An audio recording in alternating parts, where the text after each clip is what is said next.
Well, actually, the base is thrilled with President Trump. However, it's Congress the base is furious with. And Congress didn't seem to get the message from the November 2024 election. And that's what I'm sounding the alarm about. I'm an early indicator, and I am completely aligned with the base. As a member of Congress, campaigned with President Trump more than anyone else, and I know what people stood on their feet for hours and hours for. I know what made them stand up and cheer, and I know what made them cry. And I am coming out here. It's been 100 days, and it's time for us to get the job done and deliver his agenda. What is your advice to the president? Because he listens to you. My advice to the president is simple. Is stick with the agenda and ignore the people here in Washington that are trying to get you to do something different. And it's the Republicans that are the problem, Steve. Here's the issue. We're not going to get it done in 2 years. It's not going to happen. And actually, the American people are way smarter than Washington. They know it's not going to get done in 2 years. Because you stick to the program. Stick to the program. Deliver the campaign promises that we made, and understand that the way to win the midterms is by the House and the Senate delivering the campaign promises, because Trump's not on the ballot in 2026.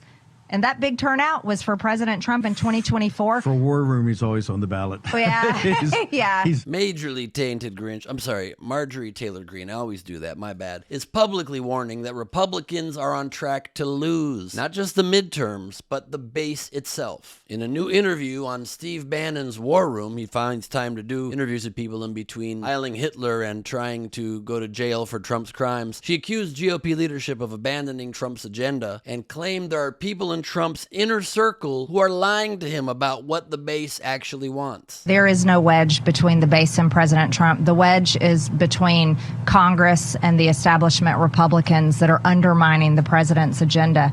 And also anyone that gets in the president's ear and is lying to him. People lying to Trump, I can't picture it. They're so sycophantic. He lies to them, but I guess people are definitely telling him what they think he wants to hear, and they're probably slipping in some of their own agenda. And Trump, is hard to, he's the best person at sussing out what real facts are, because he just kind of gets swayed by compliments. And so I take it back. They definitely are lying to him. And Greene's frustration stems from a growing split between what the MAGA base was promised and what's actually being delivered by Republicans in power. She says she is the base. And if she's unhappy, that's proof that the base is too. They'll say Republicans are on board, but you're up there. You know they're not on board. Every day you're fighting every day behind scenes. I'm telling you, if you ignore the parents that are furious over COVID vaccines being on their childhood vaccine schedule, you're going to lose the midterms. If you ignore the campaign promises of no tax on tips, overtime, and Social Security, you're going to lose the midterms. If you ignore the executive orders that the American people are like,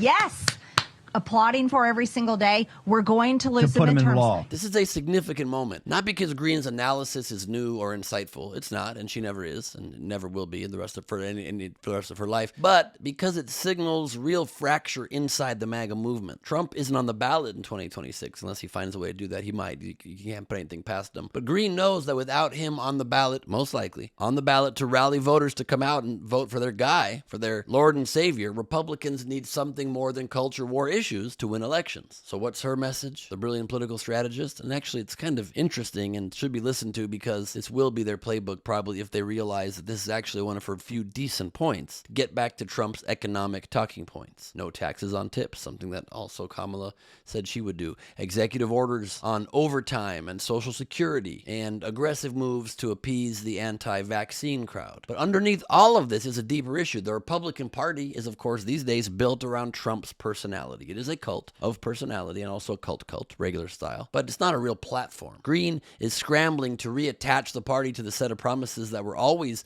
more about brand than policy. They were about creating this very aggressive, this very anti-woke, this very let's blame immigrants and let's blame people on the left for all the things that we didn't do for you and we failed you on, and instead of actually rejiggering what it is that we wanted to focus on to better serve people, we put a couple of policies on top as polish, and the rest just a lot of fear-mongering like usual, and policies that will, of course, mostly just help those at the very top. This country rose up in a historic way, something that we haven't seen in our lifetime, Steve, and delivered a mandate, and that mandate was to the Republican Party.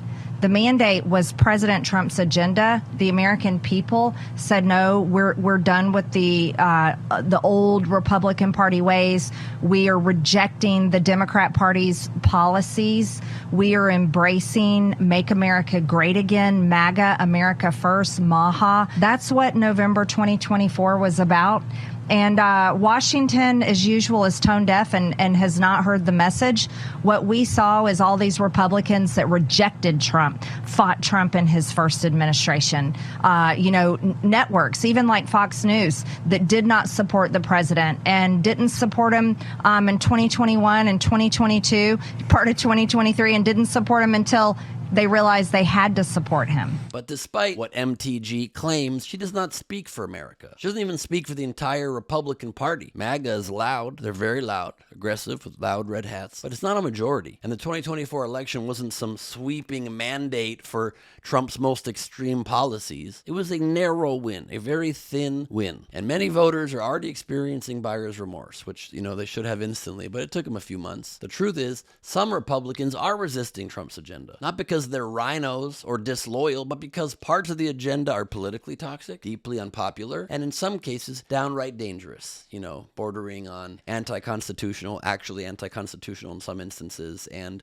also flirting with fascism, which is not the best way to do a democracy. What Greene calls the base is a shrinking faction, trying to drag the party back to a set of priorities that lost them elections in 2018, 2020, and 2022. Barely squeaked by in 2024, and after that, they're now finding out the hard way that this is a newsflash, chaos isn't a great governing strategy. The consequences of that chaos are already starting to land, and I'm sorry to say it's most likely going to get worse. So when MTG rants that the base is not happy, it's not that Republicans need to go further into that delusional MAGA world. It's that they're already too deep, and some of them know it. Will they be able to get out in time to salvage some semblance of a party that actually fights for people and sticks to traditional conservative principles? Remains to be seen. My bet is no, but we'll see. I'm Ben Gleib for Rebel HQ. You can subscribe to my podcast, Last Week on Earth, on all podcast platforms, and get a ticket to my virtual show, 5th anniversary of my virtual show, Gleib Off the Top, coming up later in May. Tickets at nowherecomedy.com. Thank you. Bye-bye.